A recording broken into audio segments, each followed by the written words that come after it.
الحمدللہ وکفا وسلام علی عبادہ الذین اصطفیٰ اما بعد فاعوذ باللہ من الشیطان الرجیم بسم اللہ الرحمن الرحیم یا حی یا قیوم ایاک نعبد و ایاک نستعین برحمتک استغیث اللہم صلی علی سیدنا محمد وعلی آل سیدنا محمد وبارک وسلم۔ میرے پیارے دوستو، السلام علیکم ورحمۃ اللہ وبرکاتہ۔ میں حکیم امتیاز دانش اور آپ دیکھ رہے ہیں پاک ہربل دواخانہ یوٹیوب چینل۔ میرے پیارے دوستو، آج ہم جس بیماری کے بارے میں بات کر رہے ہیں وہ بڑی خطرناک بیماری گنٹھیا جسے کہتے ہیں، گنٹھیا بہت ہی خطرناک، اس دور کا خطرناک مرض ہے، اور اس میں بھی لوگ کافی سارے یعنی اکثریت اس میں مبتلا ہوتی جا رہی ہے۔ لیکن اس پہ بات کرنے سے پہلے آپ سے ایک میری چھوٹی سی ریکویسٹ ہے کہ آپ میرے اس یوٹیوب چینل کو سبسکرائب کریں، لائک کریں، شیئر کریں، تاکہ آپ کا بھی فائدہ ہو سکے اور مخلوق خدا بھی اس سے زیادہ فائدہ اٹھا سکے۔ تو جناب، گنٹھیا کیوں ہوتا ہے، کن لوگوں کو ہوتا ہے؟ یہ زیادہ تر میرے پیارے بھائیوں ان لوگوں کو ہوتا ہے جو خشک چیزیں استعمال کرتے ہیں، خشک سرد چیزیں استعمال کرتے ہیں۔ پھر یہ اس کا ایک سٹیج ہوتا ہے، ایک لیول ہوتا ہے۔ پہلے یہ عضلات اعصابی تحریک میں ہوتا ہے، پھر یہ عضلات غدی تحریک میں کنورٹ ہو جاتا ہے، حتیٰ کہ پھر یہ عضلاتی تحریک میں بھی چلا جاتا ہے۔ ٹھیک ہے، تو اگر عضلاتی اعصابی تحریک میں ہے تو آپ نے ان کو جو ہے نا 5 نمبر میڈیسن دینی ہے، ٹھیک ہے، جیسے غدی اعصابی تحریک کہتے ہیں۔ لیکن الحمدللہ میں نے اپنے کئی سالوں کے تجربات نچوڑ کے بعد میں نے گنٹھیا کے لیے ایک یعنی کہ پورا کورس ترتیب دیا ہے، جو 1 ماہ کا کورس ہے۔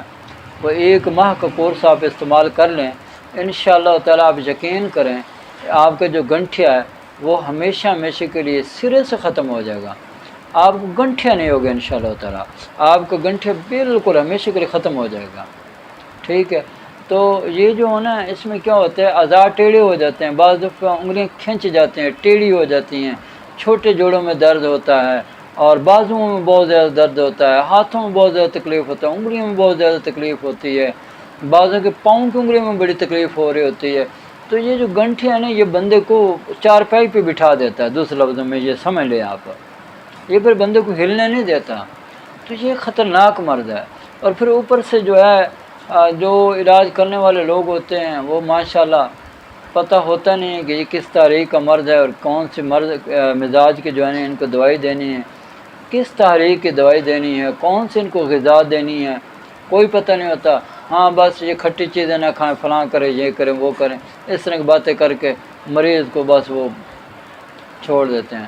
اچھا، مہینہ، 2 مہینہ، 3 ماہ، 4 ماہ، میرے پاس ایسے مریض ہے جو کہتے تھے کہ حکیم صاحب ہمیں 2 سال ہو گئے، 3 سال ہو گئے ہم میڈیسن کھا رہے ہیں، لیکن ہمیں وقتی طور پہ آرام آتا ہے، اس کے بعد آرام نہیں آتا۔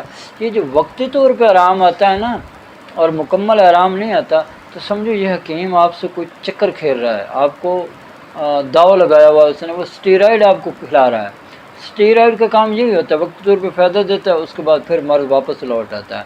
تو ایسے حکیمت سے آپ بچیں، پرہیز کریں، ایسے حکیم کے پاس جائیں جو مہر نباز بھی ہو، چہرہ شناس بھی ہو، وہ آپ کے نفس دیکھ کے، آپ کا چہرہ دیکھ کے، آپ کی زبان دیکھ کے، آپ کی آنکھوں کی جو حلقے ہوتے ہیں اس کو دیکھ کے وہ آپ کو سارا کچھ بتا سکیں، تاکہ کیونکہ قابل حکیم ہوگا تو قابل علاج ہوگا، بہترین علاج ہوگا۔ اگر حکیم ہی اللہ ماشاءاللہ بس ایسے بیٹھا ہوا کتابیں دیکھ کے جناب وہ نسخے دے رہا ہے، ہاں جی، تو پھر آرام تو نہیں آئے گا نا۔ تو حکیم صبر ملتانی رحمۃ اللہ علیہ، اللہ ان کی قبر پہ کروڑوں رحمتیں فرمائے، وہ کہا کرتے تھے کہ یہ نہ دیکھا کرو کہ کسی حکیم کے پاس جناب سینکڑوں لوگ لائن لگا کے بیٹھے ہوئے ہیں، ٹھیک ہے، یہ نہ دیکھا کرو۔ وہ کہتا ہے ہو سکتا ہے وہ دوائی فروش ہو، حکیم نہیں ہوگا، دوائی فروش ہوگا۔ اور بعض ایسے ہوتے ہیں، ہوتے بہت قابل ترین حکیم ہوتے ہیں، لیکن اس کے پاس کوئی لائنیں نہیں لگی ہوتی، بس یہی چند مریض بیٹھے ہوتے ہیں، لیکن وہ تو بہت قابل ترین حکیم ہے۔ تو ایسے حکیموں کے پاس جانا چاہیے جو آپ کے مزاج کا بتا سکے کہ آپ کا اس وقت یہ مزاج ہے اور اس مزاج کی بیماری چل رہی ہے، اور آپ کے یہ جو بیماری اس سٹیج پہ پہنچی ہوئی ہے، اس کے پاس جائیں، ٹھیک ہے۔ تو میں بات کر رہا ہوں گنٹھیا کی۔ اگر خدا نہ خواستہ، خدا نہ کرے، کسی میری بہن کو، بیٹی کو، کسی بھائی کو، کسی دوست کو، کسی کو بھی یعنی کہ یہ گنٹھیا کی بیماری ہو گئی ہے، تو ٹائم ضائع نہ کریں، یقین کریں، یہ جیسے ٹائم آپ ضائع کرتے جائیں گے، یہ مرض بڑا ضدی قسم کا مرض ہے، یہ چمٹ جاتا ہے، پھر چھوڑتا ہی نہیں ہے۔ فوری طور پہ آپ مجھ سے رابطہ کریں، اسکرین پہ میرے نمبر آ رہے ہوتے ہیں، آپ مجھ سے رابطہ کریں، ٹھیک ہے؟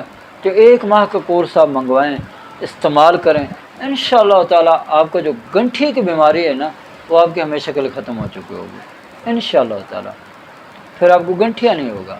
تو لہٰذا گنٹھے کی دوائی منگوانے کے لیے طریقہ کار یہی ہے کہ آپ جناب مجھے ایزی پیسہ کریں گے، جو طریقہ کار ہمارا چل رہا ہے۔ 3600 روپے کا یہ ایک مکمل کورس ہوتا ہے، 1 ماہ کا کورس ہوتا ہے، ٹھیک ہے؟ 3600 روپے ہم لیتے ہیں، اس میں ڈیلیوری چارجز بھی ہم ادا کرتے ہیں، 300 روپے تقریباً ڈیلیوری چارجز ہوتے ہیں، ٹھیک ہے؟ تو باقی 3300 روپے ہم رکھتے ہیں 1 ماہ کی دوائی کے لیے۔ تو 1 ماہ کی دوائی آپ منگوائیں، استعمال کریں، انشاءاللہ تعالیٰ آپ کا جو گنٹھیا ہے وہ نیست و نابود ہو جائے گا، ہمیشہ کے لیے ختم ہو جائے گا، اور آپ کی جو بقیہ زندگی انشاءاللہ پرسکون گزرے گی، ٹھیک ہے جی؟